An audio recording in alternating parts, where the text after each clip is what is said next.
Hello दोस्तों, कैसे हो आप लोग। आज की स्टोरी मुझे आकाश ने भेजी है। स्टोरी शुरू करने से पहले एक छोटी सी रिक्वेस्ट करता हूँ। अब से मेरे वीडियोस रेगुलर आएंगे और मैं आपसे ये रिक्वेस्ट करता हूँ कि मेरे चैनल को आप सब्सक्राइब कर लीजिए और मेरी वीडियोस देखिए और अपने कमेंट्स करके मेरी इस चैनल को सपोर्ट कीजिए। तो चलिए बढ़ते हैं इस कहानी की तरफ। आकाश गुजरात के ही एक छोटे से गाँव का रहने वाला है और आकाश कहता है कि उनकी 5 एकड़ जमीन है। तो अब ऐसा था कि भले ही उनकी 5 एकड़ जमीन थी बट उनका खुद का बोर नहीं था। बोर मतलब बेसिकली सिंचाई करने के लिए उनके पास खुद का पानी नहीं था। तो अब सिस्टम ऐसा था कि दूसरों के खेतों से पानी आकर उसके खेत में आता था। तो हर एक घंटे में इनको कुछ अमाउंट देना पड़ता था जिससे कि उनके खेतों की सिंचाई हो सके पानी से। अब हुआ यूं कि आकाश और उसके दोस्तों के बीच मूवी का प्लान हुआ। इनके खेतों में रात के 2 या 3 बजे कुछ पानी आने वाला था और इनका 9 से 12 का मूवी का प्लान था। अब इसने सोचा कि वैसे तो 12 तो बज ही जाएंगे मूवी खत्म होते होते एंड ये लोग घर पहुंचेंगे तब तक 1-1:30 बज जाएगा। इससे अच्छा है कि ये डायरेक्ट खेतों में चले जाए और उसके पापा को भी बुला ले। अब ये लोग तो मूवी को चले गए, अच्छे से एंजॉय किया और वापस आ गए। तो हुआ यूं कि इसके जो भी सारे दोस्त थे वो लोग गांव की तरफ चले गए, ये अकेला ही खेतों की तरफ निकल गया। पूरे गांव वालों को ये क्लियर इंस्ट्रक्शंस दे के रखे थे कि रात के 12 बजे के बाद वहां पे कुएं से रास्ता जाता था खेतों की तरफ, उस तरफ बिल्कुल मत जाइए। बट आकाश डर गया था कि अगर लेट हो जाएगा तो उसके पापा उसको बहुत डांटेंगे। अब शायद यही उसके लाइफ की सबसे बड़ी गलती थी।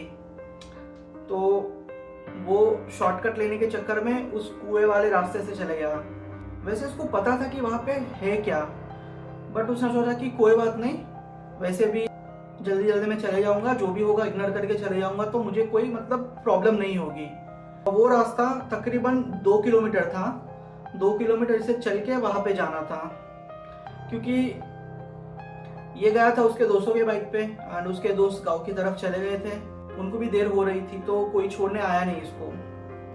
वेल, अब हुआ यूं कि जैसे ही वो चलते चलते 1 किलोमीटर आगे पहुंचा उसको सामने वही कुआं दिखा। अब उस कुएं की ये स्टोरी है कि एक औरत 6 साल पहले उस कुएं में कूद के खुदकुशी कर ली थी। तब से गांव वालों को उस कुएं के पास मतलब किसी औरत का होना या फिर घुंघरू की आवाज आधी रात को सुनाई देती थी। तब से ये लोगों ने मतलब डिसाइड किया कि चाहे कुछ भी हो जाए, इमरजेंसी हो तो भी उस कुएं के रास्ते से हमें नहीं आना जाना। दूसरा एक रास्ता है जो कि 1 किलोमीटर उनको लंबा पड़ता है, बट फिर भी वो लोग वही रास्ता चूज करेंगे। अब तक सब कुछ नॉर्मल ही था। ये आकाश गया। आकाश उस कुएं के रास्ते से आगे बढ़ते गया।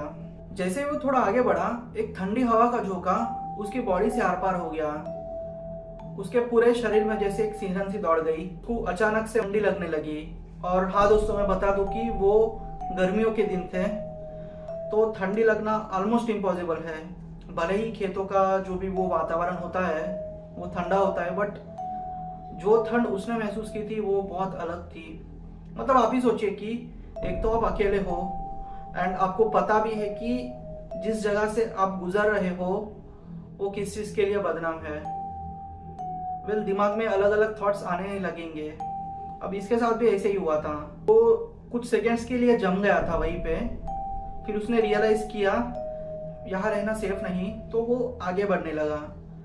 अब वो धीरे धीरे आगे बढ़ ही रहा था कि उसे एक औरत ने उसके नाम से बुलाया।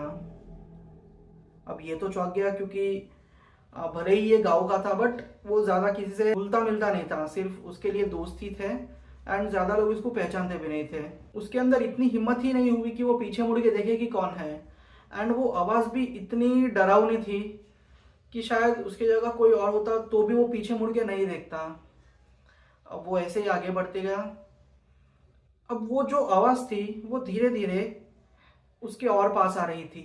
अब पता नहीं इसको क्या सूझा, इसने एकदम से पीछे मुड़ के देखा तो उसके होश ही उड़ गए। उसने देखा कि एक औरत जिसकी आंखें एकदम डरावनी है और जिसके लंबे लंबे बाल है वो उसको बुला रही थी। अब ये समझ गया था कि ये कोई नॉर्मल औरत तो है नहीं, ये पक्का चुड़ैल ही है। ये दौड़ने लगा वहां से। अब इसको ये लगा कि ये अगर चिल्लाते चिल्लाते भागेगा तो कोई ना कोई उसकी आवाज़ सुन लेगा और मदद कर देगा। बट उसकी खराब किस्मत ये थी कि आसपास में कोई नहीं था, एंड उसके पापा भी थे तो वो बहुत दूर थे, तो जो शायद उसकी आवाज़ भी नहीं सुन रहे होंगे। एक पॉइंट ऐसा आया, वो औरत ने उसके पाँव पकड़े और उसे नीचे गिरा दिया। अब उसको लगा कि मेरा जिंदा बचना तो मुश्किल है, बट फिर भी उसने जैसे तैसे करके अपने आप को संभाला, उठा और फिर से भागने लगा। एक पॉइंट पे आके वो औरत वहीं पे रुक गई और जोर जोर से हंसने लगी। उसके हंसने की आवाज इतनी डरावनी थी कि आकाश वहीं पे बेहोश हो गया। अब उसके पापा ने उसे कॉल करने की कोशिश की, बट उसका कॉल भी नहीं लग रहा था क्योंकि उसका फोन स्विच ऑफ हो चुका था। फिर उसके पापा ने उसके दोस्तों को पूछा, फिर पता चला कि आकाश तो उनको छोड़ के खेतों के रास्ते चला गया था और वो लोग घर निकल गए थे। फिर 2-3 गांव वालों ने मिलके उसे ढूंढा और उसी कुएं के रास्ते से उसको ढूंढा तो वो उन्हें पेड़ के पास बेहोश मिला। खैर उसको कुछ हुआ तो नहीं था, बट अगले 15 दिन तक उसको बहुत ही बुखार था। फिर बाबा वगैरह को बुलाया, फिर उतारा वगैरह किया गया एंड लास्ट में वो ठीक हो गया। आकाश ने जब मुझे स्टोरी भेजी तो मैंने उससे पूछा कि भाई पर्सनल एक्सपीरियंस कैसा था, तो उन्होंने मुझे सिर्फ एक ही बात कही कि बाकी ये सारी सिचुएशन में डर तो लगा था, बट जितना डर उसकी हंसी सुन के लगा था शायद उतना वो कभी अपनी जिंदगी में नहीं डरा। अब यार पैरानॉर्मल चीज़ों के बारे में मेरा ओपिनियन अलग है, वो सबके साथ नहीं होता। कुछ कुछ लोगों का माइंड या तो वीक होता है या तो फिर ऐसी जो भी ऊपरी चीज़ें हैं उनको जल्दी मतलब वो अट्रैक्ट करते हैं। जैसे बोलते हैं ना कि यार अगर तुम वीक हो तो बाहरी जो भी हवाएं है या फिर ऊपरी जो भी चीज़ें है वो तुम्हें अपने काबू में करने की कोशिश करेगी। आप मुझे कमेंट में बताइए कि अगर आप आकाश के जगह होते तो आप क्या करते? क्या उस चुड़ैल का सामना करते या फिर आप भी उसके जैसे भाग जाते? मुझे कमेंट सेक्शन में बताइए। तब तक के लिए बाय बाय, टेक केयर।